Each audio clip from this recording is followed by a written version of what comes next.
मौसम विभाग ने अगले 24 घंटों के दौरान पटना, पूर्णिया, नवादा, शेखपुरा, खगड़िया, भागलपुर, जमुई, बांका और पश्चिम चंपारण जिले समेत प्रदेश के कई स्थानों पर लू चलने की चेतावनी जारी की है। मौसम वैज्ञानिक कुमार गौरव ने बताया कि प्रदेश के अधिकांश भागों में अधिकतम तापमान में औसत 1 से 3 डिग्री सेल्सियस की बढ़ोतरी हुई है। इधर पिछले 24 घंटों के दौरान 44.3 डिग्री सेल्सियस अधिकतम तापमान के साथ औरंगाबाद प्रदेश का सबसे गर्म स्थान रहा। वहीं देर शाम राज्य के उत्तरी हिस्सों में कुछ स्थानों पर तेज हवा के साथ हल्की बारिश की सूचना है। कटिहार और सहरसा में ओलावृष्टि भी हुई है। Council for the Indian school certificate examination CISC द्वारा 10वीं और 12वीं की बोर्ड परीक्षा में अब एक ही साल के पाठ्यक्रम से प्रश्न पूछा जाएगा। आधिकारिक सूत्रों से मिली जानकारी के अनुसार 10वीं में 10वीं का और 12वीं में 12वीं कक्षा के पाठ्यक्रम से ही प्रश्न रहेगा। नई व्यवस्था अगले वर्ष की बोर्ड परीक्षा से प्रभावी हो जाएगी। मुंगेर जिले के बरियारपुर स्थित कल्याण टोला के पास आज तड़के सड़क किनारे खड़े एक ट्रैक्टर में एक ट्रक ने धक्का मार दिया। इस हादसे में 2 लोगों की मौत हो गई जबकि 19 अन्य घायल हो गए। घायलों में 3 की स्थिति गंभीर बनी हुई है। सारण और भोजपुर जिले के विभिन्न प्रखंडों में स्वास्थ्य विभाग ने अभियान चलाकर 19 अल्ट्रासाउंड केंद्रों को सील कर दिया है। इन केंद्रों का संचालन तय मानकों के अनुसार नहीं हो रहा था। अरवल के कलेर थाना क्षेत्र में वाहन जांच के दौरान पुलिस ने एक ट्रक से 90 लाख रुपए मूल्य की 773 कार्टन शराब बरामद की है। मौके से ट्रक चालक और उपचालक को गिरफ्तार किया गया है।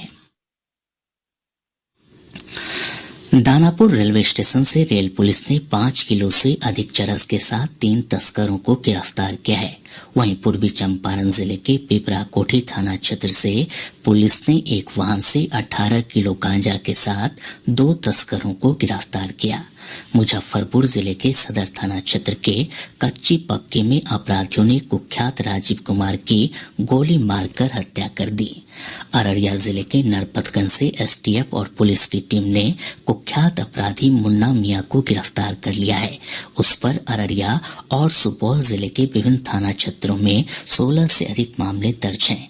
वहीं दूसरी ओर रोहतास जिले के कुख्यात अपराधी ज्ञान चंद्र राम को कैमूर के कुदरा थाना क्षेत्र से STF की टीम ने गिरफ्तार किया है। मुंगेर के दौलतपुर स्थित एक शॉपिंग मॉल में आग लग जाने से लाखों रुपए मूल्य की संपत्ति जलकर नष्ट हो गई। पटना जंक्शन पर मुंबई से आने वाली सुविधा एक्सप्रेस से 19 किलो चांदी के बर्तन बरामद किए गए हैं।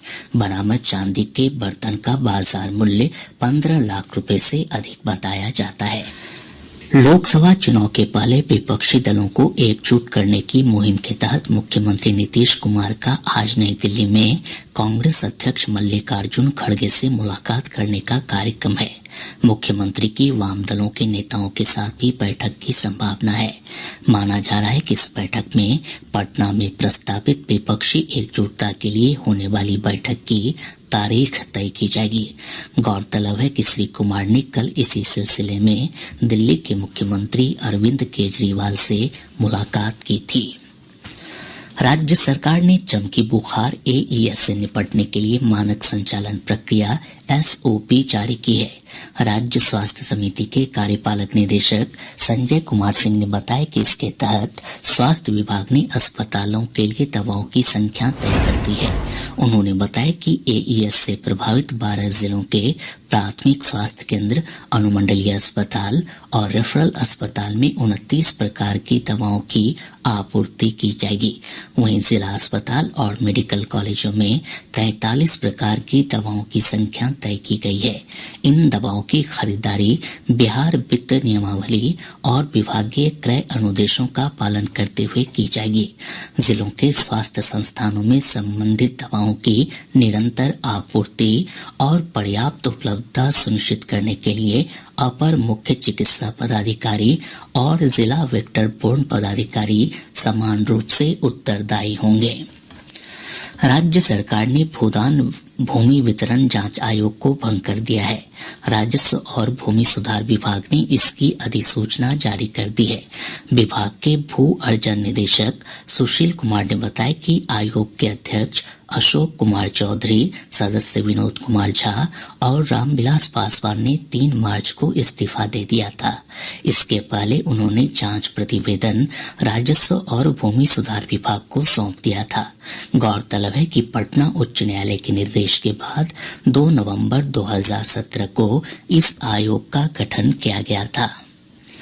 प्रदेश में जन वितरण प्रणाली की दुकानों के माध्यम से उपभोक्ताओं को ज्वार, बाजरा, मक्का और रागी जैसे मोटे अनाज उपलब्ध कराए जाएंगे।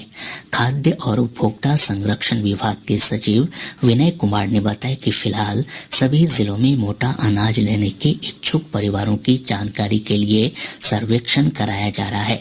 सर्वे के आधार पर जितनी मात्रा में मोटे अनाज की आवश्यकता होगी, उसकी मांग केंद्र सरकार से की जाएगी।